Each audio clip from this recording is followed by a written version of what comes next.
حضور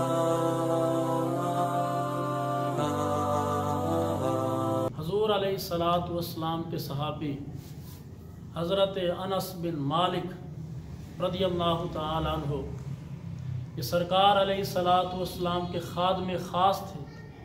یہ 10 سال سرکار علیہ الصلاۃ والسلام کی خدمت میں رہے، اور آپ فرماتے ہیں کہ حضور علیہ الصلاۃ والسلام نے مجھے کبھی جھڑکا نہیں اور کبھی یہ نہیں فرمایا کہ آپ نے یہ کام کیوں نہیں کیا اور آپ نے یہ کام کیوں کیا۔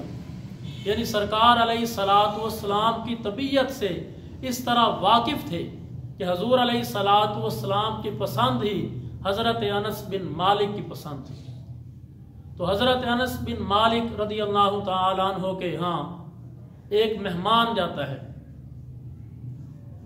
تو آپ اس کے لیے کھانا تیار کرواتے ہیں، طرح طرح کی چیزیں پکواتے ہیں، اور جب دسترخوان آپ کے پاس لایا جاتا ہے تو وہ میلا ہوتا ہے چکنائی کی وجہ سے، اس میں میل کچیل ہوتی ہے۔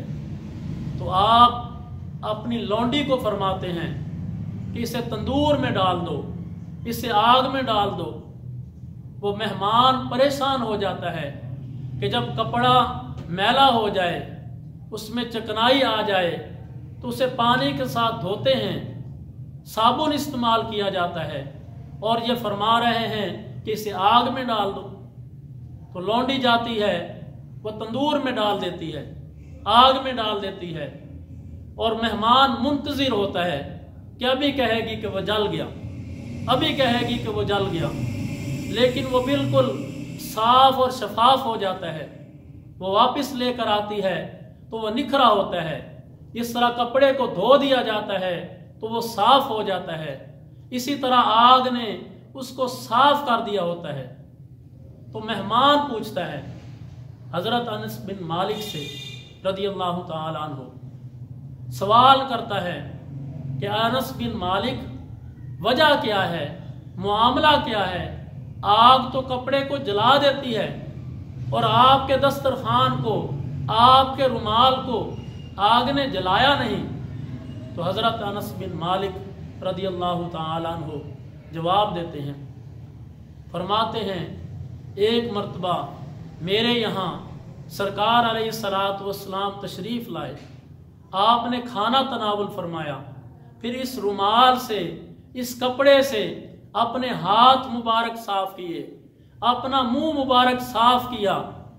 تو جس دن سے حضور علیہ الصلاۃ والسلام کا ہاتھ مبارک اس کپڑے کو لگا، آپ کے لب مبارک اس کپڑے کو لگے، تو ہم نے اسے پانی سے نہیں دھویا۔ جب بھی یہ میلا کچیلا ہو جاتا، جب بھی اس میں چکنائی آ جاتی تو ہم اسے تندور میں ڈال دیتے اور آگ اسے صاف کر کے نکھار کے ہمیں پیش کر دیتی۔